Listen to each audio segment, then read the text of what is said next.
Assalamualaikum warahmatullahi wabarakatuh. Alhamdulillah hamdan katsiran tayyiban mubarakan fih. Kama yuhibbu rabbuna wa yarda, wassalatu wassalamu ala nabiyyina Muhammadin wa ala alihi wa sahbihi wa man sara ala nahjihi bi ihsanin ila yaumiddin wa ba'd. Saudaraku yang semoga Allah muliakan, tidak ada kata yang pantas untuk kita ucapkan pada kesempatan kali ini kecuali bersyukur kepada Allah Subhanahu wa taala atas segala nikmat dan karunia yang Allah berikan dan Allah limpahkan kepada kita. Nikmat yang tidak mungkin bisa kita hitung satu demi satu. Nikmat yang sungguh luar biasa. Dan di antara nikmat tersebut, kita diberikan kesempatan untuk berinteraksi dengan hari-hari terbaik. Afdhul ayami dunya ayyamul ashar. Nabi SAW bersabda, sebaik-baik hari di dunia adalah 10 hari pertama di bulan Dzulhijjah. Dan saat ini kita sudah memasuki atau sudah bersama hari yang ketiga. Maka bersyukurlah kepada Allah Subhanahu wa taala. Maksimalkanlah hari-hari ini dengan amal soleh, dengan ibadah, dengan taqarrub kepada Allah Subhanahu wa taala, dengan penuh keikhlasan, dengan mengharapkan wajah Allah Tabaraka wa taala, dan mengisinya dengan tuntunan Nabi kita sallallahu alaihi wasallam. Dan semoga Allah Subhanahu wa taala memberikan limpahan rahmat, karunia, keberkahan dan ganjarannya kepada kita semua. Dan ini adalah hal yang istimewa ketika kita bisa mengisi salah satu waktu dari 10 hari pertama ini dengan menuntut ilmu agama, sebuah amalan yang diwajibkan oleh Allah Subhanahu wa taala melalui lisan Nabi-Nya sallallahu alaihi wasallam ketika beliau bersabda, "Talabul ilmi faridatun ala kulli muslim." Menuntut ilmu agama hukumnya wajib bagi setiap muslim, baik laki-laki maupun wanita. Hadis riwayat Imam Ibnu Majah. Menuntut ilmu hukumnya wajib. Dan amalan wajib adalah salah satu amalan, atau amalan wajib adalah amalan yang paling dicintai oleh Allah Subhanahu wa taala. Sebagaimana hadits qudsi yang dikeluarkan oleh Imam Bukhari, maka alangkah indahnya hari-hari terbaik bersanding dengan amalan-amalan terbaik. Maka kita harus lebih semangat lagi jamaah sekalian dalam mempelajari agama dan mengamalkan dalam kehidupan keseharian kita dengan segala kekurangan dan keterbatasan kita. Semoga Allah menerima amal ibadah tersebut dan mencatatkannya fi mizani hasanatina, di timbangan kebaikan kita. Sebagaimana salawat dan salam semoga senantiasa tercurahkan kepada junjungan kita Nabi kita Muhammadin sallallahu alaihi wasallam beserta para keluarga, para sahabat dan orang-orang yang istiqomah berjalan di bawah naungan sunnah beliau sampai hari kiamat kelak. Hadirin Allah muliakan, pada kesempatan kali ini kita akan kembali bersama kitab yang sangat luar biasa, kitab yang diakui oleh umat dari zaman ke zaman, mulai dari penulisannya dan dikaji oleh para ulama-ulama besar dari zaman ke zaman juga. Kitab yang berjudul Riyadhus Shalihin, tamannya orang-orang soleh,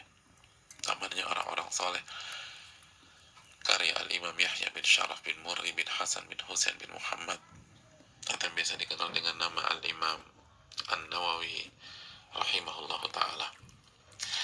Dan hadirin Allah muliakan, kita masih bersama bab kesabaran, dan kali ini kita akan belajar bersama-sama dengan segala keterbatasan kita hadis yang dibawakan oleh Al-Imam An-Nawawi, hadis yang ke-42, hadis Abdullah bin Mas'ud radhiyallahu taala anhu, sosok yang kurus secara fisik tapi berat secara iman dan amal ibadah, senior dari sahabat-sahabat Nabi Sallallahu Alaihi Wasallam. Beliau menyampaikan, Wa'an Ibni Mas'ud, Imam Nawawi rahimahullah ta'ala berkata, semoga Allah merahmati beliau, merahmati orang tua beliau, keluarga beliau, dan orang-orang yang beliau cintai, dan semua umat Islam dimanapun berada. Wa'an Abdullah bin Mas'ud radhiyallahu ta'ala anhu qal, dari Abdullah bin Mas'ud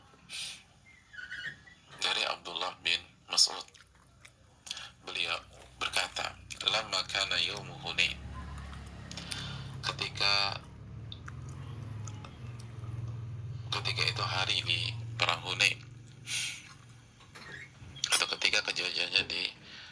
hari-hari perang Hunain, athara Rasulullah sallallahu alaihi wasallam nasan fil qismah. Nabi sallallahu alaihi wasallam itu memberikan prioritas ke sebagian manusia saat beliau membagi-bagikan harta yang beliau dapatkan dari peperangan tersebut. Jadi tentu saja setiap terjadi peperangan ada harta yang didapatkan oleh pihak pemenang. Nah, pada saat itu beliau membagi-bagikan harta kepada para sahabatnya dan memprioritaskan sebagian orang. Contohnya apa? Contohnya fa'atal Aqra' bin Habis mi'atan minal ibil. Rasul sallallahu alaihi wasallam, dikatakan Abdullah bin Mas'ud, itu memberikan Aqra' bin Habis 100 unta. 100 unta. Wa ata Uyainah bin Hisan mithla dhalik. Dan Nabi SAW juga memberikan Uyainah bin Hisan 100 unta. Wa ata nasan min ashrafil Arab wa atharahum yawma idzin fil qismah. Dan Nabi SAW memberikan orang-orang dari tokoh-tokoh orang Arab dan memprioritaskan mereka saat pembagian di hari itu. Jadi ada yang dikasih banyak, ada yang diprioritaskan, dan tokoh-tokoh itu dikasih banyak sama Nabi SAW. Faqala rajulan, tiba-tiba ada seseorang yang berkata, Wallahi inna hadhi qismatun ma'udila fiha.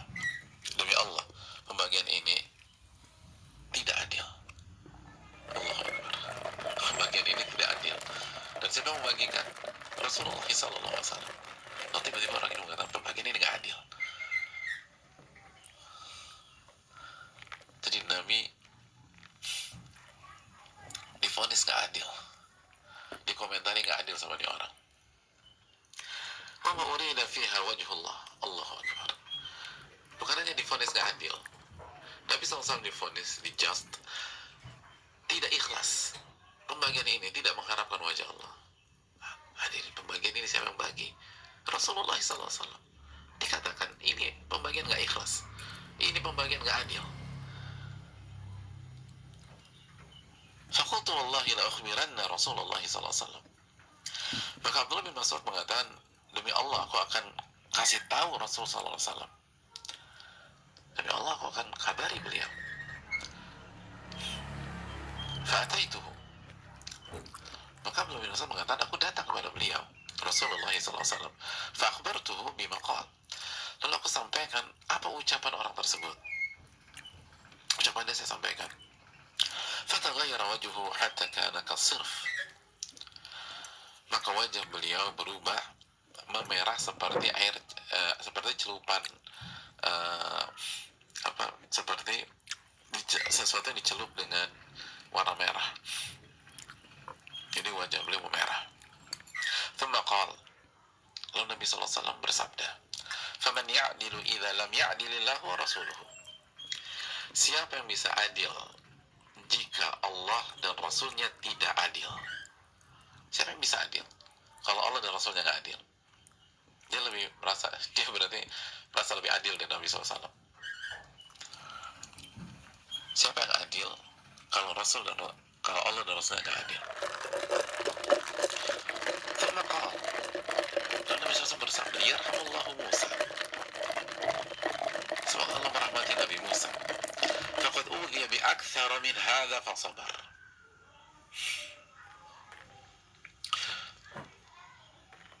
Nabi Musa alaihissalam telah diuji atau telah disakiti dengan hal yang lebih berat dari ini, lebih banyak dari ini, dan beliau bersabar.